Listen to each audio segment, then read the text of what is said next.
کہ یہ جو دن چل رہے ہیں وہ ہمارے ہاں ہمارے حکمران کہتے ہیں مزید سخت فیصلے کرنے پڑیں گے. اور میں نے کہا تمہارے لیے تو آسان ہے، اس لیے کہ تم تو جس دفتر میں بیٹھ کے فیصلہ کرتے ہو اس کی تو بتی کوئی نہیں جاتی، تمہیں کیا پتا ہو، وہاں تو اے سی بھی 1 منٹ کے لیے بند نہیں ہوتا. یہ تو اس سے پوچھو باپ سے کہ جو عید سے پہلے اپنی بیوی سے مشورہ کر رہا ہے کہ عید آ گئی ہے، اگر بیٹی کے گھر کپڑے نہ بھیجے تو اس کی ساس باتیں کرے گی. تو ہمارے ہاں زیادہ تر لوگ بات اس لیے سیکھتے ہیں کہ میں کوئی کہیں سے مسئلہ سیکھوں گا پھر جا کے اپنی مسجد کے امام کو تنگ کروں گا کہ وہاں تو میں یہ سن کے آیا ہوں تو یہاں یہ کام کیوں نہیں ہوتا. میں کوئی بات سیکھوں گا تو پھر میں اس سے بحث کا دروازہ کھولوں گا. علم کا مطلب ہی اپنے آپ کو سنوارنا ہے. معلومات حاصل کرنے کا مطلب یہ کہ آپ کے عمل میں پختگی آئے، آپ کے کردار میں پختگی آئے، آپ نے جو سیکھا ہے آپ اس کے مطابق اپنے آپ کو ڈھالیں. مسلم شریف میں موجود ہے، نبی پاک صلی اللہ علیہ وسلم نے دعا مانگی ہے، اے اللہ میں اس علم سے تیری پناہ مانگتا ہوں جو علم تو ہو پر نفع والا نہ ہو. جس بندے کے علم نے اسے نفع نہیں دیا، وہ کچھ سیکھ نہیں سکا اس سے، تو اس کا علم کسی کو کیا نفع دے گا. جب خود سے اس نے، اور صوفیہ کرام تو فرماتے ہیں کہ جو لوگ بڑی معلومات حاصل کر لیں، بڑی باتیں سیکھ لیں، پنچایت میں کسی کو بولنے نہ دیں، گھر میں کسی کو بولنے نہ دیں. بہت سارے لوگ تو علماء کو بھی مشورہ دیتے ہیں، بڑی باتیں کرے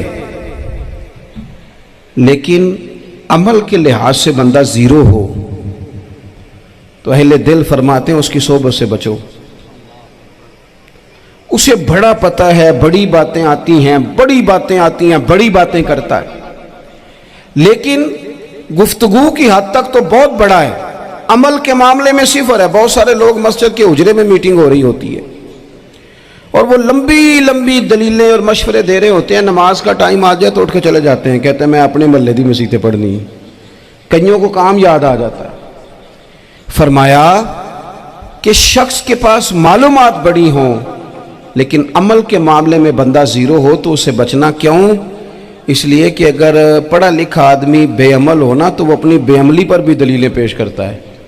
وہ کہتا ہے میں یہ کام نہیں کرتا تو یہ میرے پاس دلیل ہے. وہ تو بے عملی کو بھی مزین کر دے گا معاذ اللہ. تو دینی تعلیم ایک تو حاصل اس لیے کریں کہ ہم نے اپنے آپ کو سنوارنا ہے، اور دوسرا علم کا شوق طبیعت میں ہو. لیکن نا اللہ کے حبیب صلی اللہ علیہ وسلم نے فرمایا ہے کہ جو علم کے رستے پہ چل پڑا وہ جنت کے رستے پہ چل پڑا ہے. جمعوں میں، محفلوں میں کانوں کے ذائقے کے لیے نہ آئیں، اس لیے آئیں کہ میرے علم میں، میرے عمل میں یہ کوئی اضافے کی بات بنے گی، میں کوئی نصیحت حاصل کروں گا تو میرے دل کا زنگ اترے گا. ہمارے ہاں یہاں لوگ مزے کے لیے آتے ہیں اور آج کل لوگ فوٹو کے لیے آتے ہیں. ان دو کاموں سے نکل کر خالص اصلاح کی نیت سے علم کا شوق. ہمارے ہاں تیزی سے ایک حرکت کی گئی، علماء کا وقار خراب کیا گیا اور لوگوں کو دینی علوم سے دور کیا گیا، اور اس میں بعض بیچارے واعظین اور خطباء نے بھی کردار ادا کیا جب جعلی پیر کی تعریفیں کھول کے کیں اور اسے پتہ نہیں کہاں تک. یہ اسٹیج ہوتے ہیں نا، ان میں کوئی بندہ اچھا لگے بھی تو اس کے لیے دعا کرنی چاہیے، تعریفیں نہیں کرنی چاہیے. تعریفیں اس کا کوئی فائدہ نہیں ہے، اس بندے کو تو دعا کا فائدہ ہے. اگر آپ کو اچھا لگ رہا ہے تو اسے دعا دیں، اس سے زیادہ کچھ نہیں کریں. اور ہمارے ہاں جناب وہ نقیب محفل بیچارے کی شامت آ جاتی ہے اگر تعریفیں تھوڑی کرے تو کہتے ہیں انہوں تو نام ہی نہیں لینا ہوں. وہ بھائی اس کے نام لینے سے آپ کا قد اونچا ہوتا ہے. تو علم اور عالم ان دونوں چیزوں سے قوم کو دور کیا گیا. دینی تعلیمات کا فقدان ہے. جو میٹرک تک لوگ 60-70 کتابیں پڑھ جاتے ہیں انہیں بھی قرآن پاک ٹھیک سے نہیں پڑھنا آتا. دور کیا گیا. آپ مجھے بتائیے، چلیں ایک مسجد ہی آپ دیکھ لیں، اس مسجد کے اندر اگر ایک طرف ایک عالم دین مشکات شریف کھول کے بیٹھے ہوں، حدیث پاک کا درس ہو رہا ہے، یا بہار شریعت کھول کے بیٹھے ہیں، فقہی مسائل بیان کیے، اور اسی مسجد میں ایک بابا جی جبہ پہن کے تگڑا سا بڑی سی پگڑی باندھ کے اور 500 دانے والی تسبیح لے کے بیٹھے ہیں. اب ایک بندہ اندر آتا ہے تو وہ کدھر جائے گا؟ عالم کی طرف کہ بابا جی کی طرف؟ وہ کیوں جا رہا ہے بھلا بابا جی کی طرف؟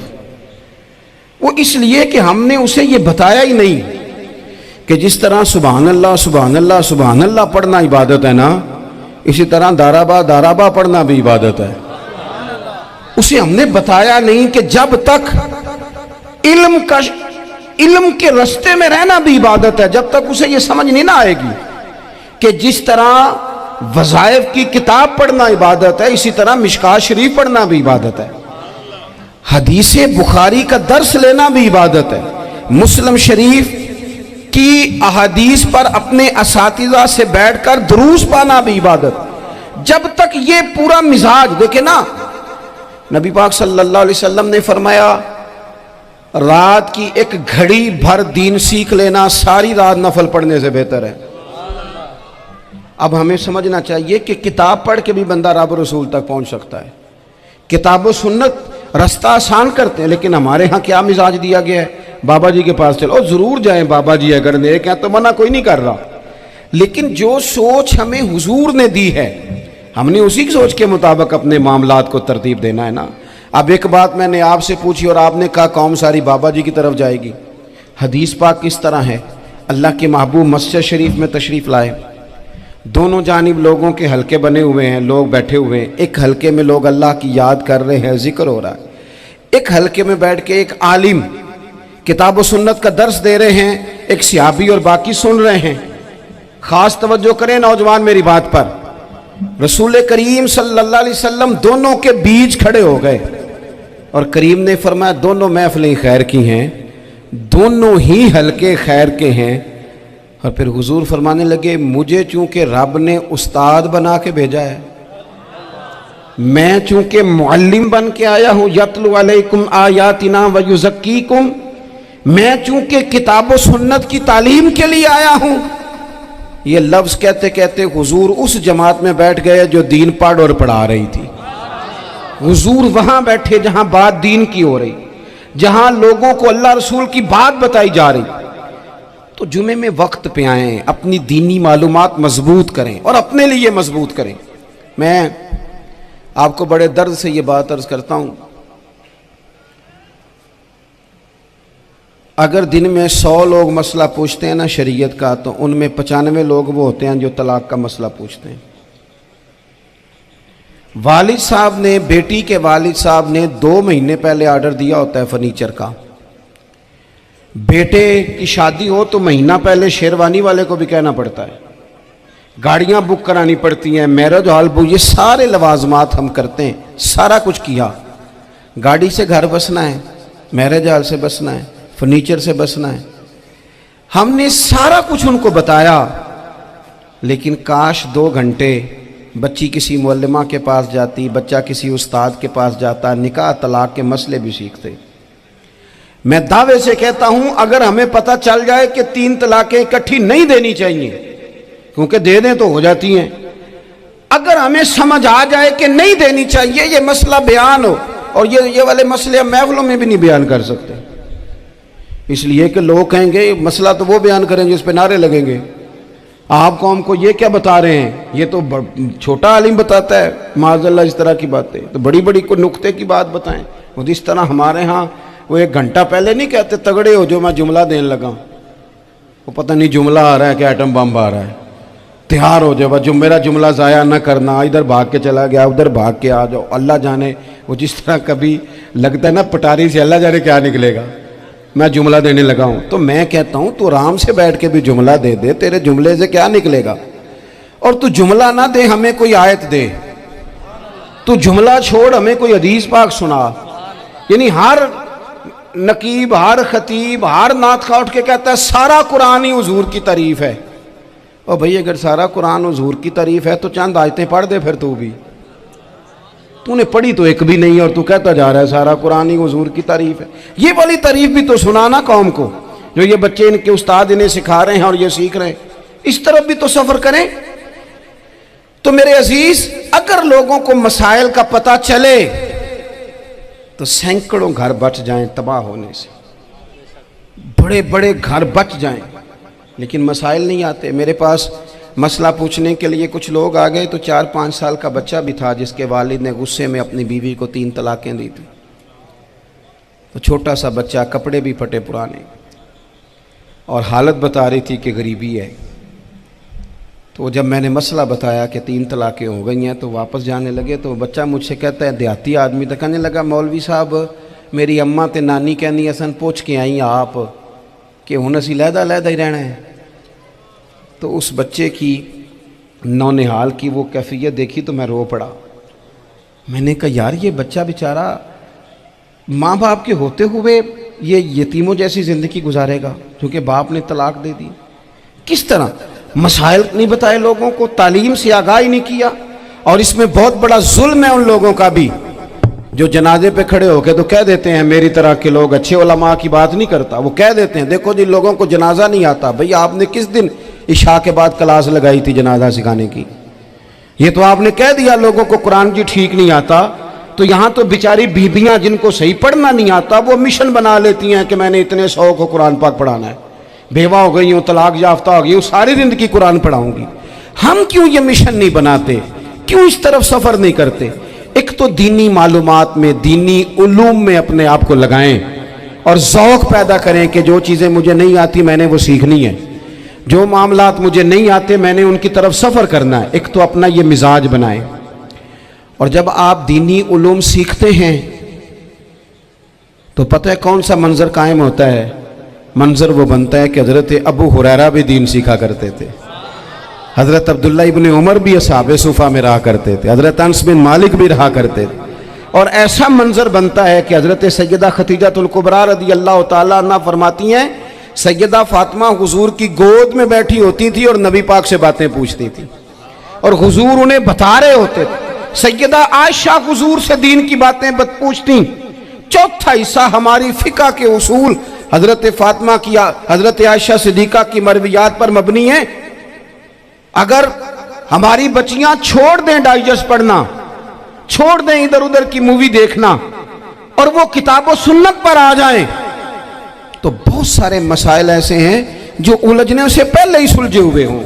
دینی تعلیم کا مزاج اور ذوق. اور دوسری آیت کریمہ میں نے تلاوت کی, اللہ کریم نے قرآن مجید میں فرمایا یا ایھا الذین آمنوا قوا انفسکم واہلیکم نارا, اے ایمان والو خود بھی دوزخ کی آگ سے بچو اور اپنے گھر والوں کو بھی بچاؤ.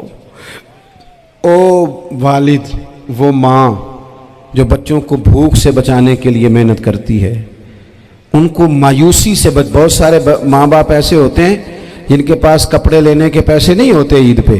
کیوں عزیز بھائی؟ جس طرح ہم اپنے بچوں کو دیکھیں, بہت سارے ماں باپ کے پاس گنجائش نہیں ہوتی لیکن اس نیت سے کہ بچوں کے دل ٹوٹ جائیں گے, عید پہ کیسے گزارا کریں گے, مشکل سے بھی کپڑے خرید کے دیتے.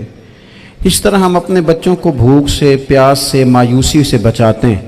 اس طرح ہمارے رب نے ہمارے ذمے لگایا ہے کہ تم اپنے بچوں کو کوشش کرو دوزخ کی آگ سے بچانے کی. حضرت عمر فاروق رضی اللہ تعالیٰ عنہ نے عرض کیا تھا یا رسول اللہ صلی اللہ تعالیٰ علیہ وسلم اس آیہ کریمہ کا معنی کیا ہے؟ تو محبوب کریم علیہ السلام نے فرمایا عمر, جن چیزوں کا اللہ تمہیں حکم دیتا ہے تم اپنے گھر والوں کو ان چیزوں کا حکم دو, جن چیزوں سے رب رسول تمہیں منع کرتے ہیں اپنے گھر والوں کو ان سے روکو, اپنے گھر کے اندر نفاذ دین کرنے کی کوشش کرو.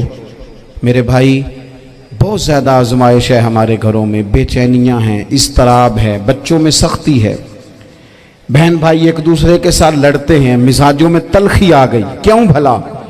اس لیے کہ ماں باپ کو جو بہترین کردار اور جو حسین طریقہ گھر میں اپنانا چاہیے تھا. بچے تقریر باہر سے سنتے ہیں لیکن وہ فالو اپنے ماں باپ کو کرتے ہیں. اگر ماں باپ میں حوصلہ ہو, صبر ہو, اطمینان ہو, خودداری ہو, تھوڑے پر گزارا کرنے کا مزاج ہو. دیکھیں نا آج ڈپریشن ہے, ٹینشن ہے, پینکس اٹیکس ہیں, بڑی ساری چیزیں آ گئی ہیں. کیوں بھلا؟ صبر نہیں, تحمل نہیں, بردباری نہیں. آزمائے. ایک دن ایک بچہ میرے پاس آ گیا مدرسے کا اور آ کے وہ رونے لگا. میرے گھر والے کہنے لگے کھانا چھوڑ دیں, پہلے اس کی بات سن لے. میں نے کہا پتر کیا ہوا, کسی نے مارا ہے کسی استاد نے؟ کہنے لگے نہیں حضرت, گھر فون کیا تھا تو میری اماں اور ابا کی لڑائی ہو رہی ہے. بچہ کانپ رہا ہے, ٹانگیں کانپ رہی ہیں. میں نے کہا کیا ہو کیا گیا تمہیں پتر, لڑائی ہو رہی ہے تو گھروں میں ہو ہی جاتی ہے. کہنے لگے نہیں آپ کو پتہ نہیں وہ بڑا سخت لڑتے ہیں۔ میرے والد جب میری والدہ کو مارنے کے لیے آگے بڑھتے ہیں تو ہم سارے چار پنجوں کے نیچے چھپ جاتے ہیں، ہمیں خوف آتا ہے، وہ منظر خطرناک ہوتا ہے۔ یہ کون تکلیف دے رہا ہے اپنے بچوں کو؟ یہاں بیٹھے ہمارے ہاں میلوں دور رہتے تھے اس کے گھر والے، تو وہ تکلیف میں تھا، تو گھر میں کیا کیفیت ہوگی؟ اگر حوصلہ ہو، صبر ہو، قناعت ہو، اللہ کے دیے ہوئے تھوڑے رزق پر ہمیں راضی رہنا آتا ہو، ہمارے گھروں میں سکون آئے، اطمینان آئے، ہم جو زندگی بڑی خوشی خوشی گزار سکتے ہیں۔ ہمارے مزاجوں کا لالچ، ہماری طبیعتوں کی بے راہ روی، ہماری جھوٹی انا کا بت، ان ساری چیزوں کو ختم کر دیتا ہے۔ اپنی زندگی کے اندر اگر ہم وہ کردار اپنے بچوں کو دیں جس کردار میں موبائل بھی ہو، جس میں گاڑی بھی ہو، جس میں پیسے بھی لا کے ابا دراز میں رکھتا ہو، لیکن والد کا گھر میں مصلی بھی موجود ہو، اس کی کوئی تسبیح بھی ہو، وہ یہ بھی کہتا ہو کہ خدا نے اپنے فضل سے آج 5,000 دیا ہے تو اس میں 1,000 غریبوں کا بھی ہے، اس میں تھوڑا سا میں نے اللہ کی رضا کے لیے بھی رکھا ہے۔ اگر کوئی مشکل آ جائے تو وہ باپ اور ماں کو صبر کرتا ہوا دیکھتے ہوں، اگر ایک باپ بات کرے تو دوسرا برداشت کرتا ہو۔ خدا را اپنی اولادوں کو اس اذیت کا شکار نہ کرو۔ اپنے گھروں کے اندر وہ خودداری، وہ پیار، وہ وقار، وہ محبت، وہ انداز۔ آپ تھکے ہوئے ہیں، کوئی شک نہیں، آپ بہت سارے مسائل کا باہر شکار ہوں گے، کوئی شک نہیں، لیکن آپ باہر سے تھک کے آئے ہیں، اور اگر آپ باہر اپنی فیکٹری کے مالک ہیں اور دفتر کے بڑے ہیں تو گھر میں بھی تو آپ بڑے ہیں نا۔ آپ کی ماں بھی تو انتظار کر رہی ہے، اس نے بھی تو دکھڑا سنانا ہے نا آپ کو۔ آپ یہ دیکھیے کہ آپ کے بچے بھی تو انتظار کر رہے ہیں، وہ چاہتے ہیں کہ ابا آ کے بیٹھیں تو ہم ان کے سینے پہ چڑھ کے تھوڑا کھیلیں۔ آپ کی اہلیہ منتظر ہیں، کچھ باتیں بیوی کسی اور سے نہیں کہہ سکتی، صرف اپنے شوہر سے کہتی ہے، لیکن وہ تو آتے ہی جلال میں آ گئے صاحب، وہ کہنے لگے تو بڑی نالائق ہے، میں تھکا ماندہ آیا ہوں اور تو نے مجھے کہانی سنا دی ہے۔ وہ اس خاتون سے شدت کے ساتھ پیش آنے لگے۔ میرے رسول پاک کی حیات نور کو دیکھو، حضرت ام ایمن حضور کی رضائی والدہ ہیں، ان کی بھی خدمت ہو رہی ہے، حضرت حلیمہ سعدیہ آ رہی ہیں تو خدمت ہو رہی ہے، حضرت عباس حضور کے چچا ہیں تو کریم فرماتے ہیں میرے چچا ہیں باپ کی جگہ پہ، حضور دوست احباب صحابہ غلاموں سب کے ساتھ پیار کر رہے ہیں، 9 ازواج مطہرات ہیں گھر کے اندر، اور کیفیت یہ ہے کہ حضور صرف ان کی ضرورتوں کا ہی خیال نہیں کرتے، خواہشات کا ہی خیال نہیں کرتے، بلکہ میرے کریم کا طریقہ یہ ہے کہ کوئی بندہ آج بول کیا رہا ہے، وہ کہاں کھڑا ہے آج، اس کے جملے کس طرح کے ہیں، اس کا لہجہ کس طرح کا ہو گیا ہے اور اسے ٹھیک کیسے کرنا ہے، محبوب اس کا خیال فرماتے، توجہ کرتے۔ میں کہتا ہوں کہ ہم سب کو شوق آیا ہے آرام کرنے کا۔ میں صبح 11 بجے سے پہلے اپنے گھر سے نکل آیا تھا، اور یہ وقت آ گیا ہے اور رات کو خدا جانے کس وقت گھر پہنچنا ہے۔ کئی دفعہ کیفیت یہ ہوتی ہے کہ گاڑی سے اترتے ہیں تو پھر دل کرتا ہے کہ کوئی اٹھا کے چلائے نہ کبھی، اس کے باوجود بہت سارے لوگ ناراض رہتے ہیں کہ ہم سے مل کے نہیں گئے، فوٹو نہیں کھنچوا کے گئے، فلانی جگہ چائے نہیں پی کے گئے۔ یہ تسلسل ہے، لیکن میں جتنا مرضی تھکا ماندہ گھر جاؤں گا نا، کبھی ایسا نہیں ہوا کہ میں گھر جاؤں تو بڑی ٹینشن میں جاؤں۔ میری گھر والی ایک دن مجھ سے کہنے لگی آپ نے کبھی نہیں کہا کہ میں تھکا ہوا آیا، بندہ تھک بھی تو جاتا ہی ہے نا، کبھی کہاں کرے نا۔ میں نے اسے کہا پتہ کیوں نہیں کہتا؟ اس لیے نہیں کہتا کہ میں نہیں چاہتا کہ میرے بچے یہ کہیں کہ ہم نے دین نہیں پڑھنا، ہمارا باپ تو بڑی مشکل میں ہے۔ ہم اپنے کام کے بارے میں اپنے گھر میں شکوے کرتے ہیں۔ آپ کسی بچے سے پوچھ لیں کون سا کام کرنا ہے، کہ جڑا ابا جی کر دے رہے ہیں وہ نہیں کرنا۔ کیوں؟ کہ ابا جی ہر روز تو کہتے ہیں میں بڑا الجھ گیا ہوں، یہ کام بڑا مشکل ہے۔ میں چاہتا ہوں کہ میں اپنے بچوں کو یہ بتاؤں کہ پتر میں تو جدھر جاتا ہوں پھول ہی پھول ہیں، میں تو جدھر سے گزرتا ہوں محبت ہی محبت ہے، میں تو جدھر سے دیکھتا ہوں دعائیں ہی ملتی ہیں، تاکہ ان کا شوق پیدا ہو۔ میرے عزیز، آپ تھوڑا سا دل بڑا کریں۔ اگر آپ ایک کی وجہ سے پورا گھر سکون میں آ جاتا ہے تو آپ دل بڑا کیوں نہیں کرتے؟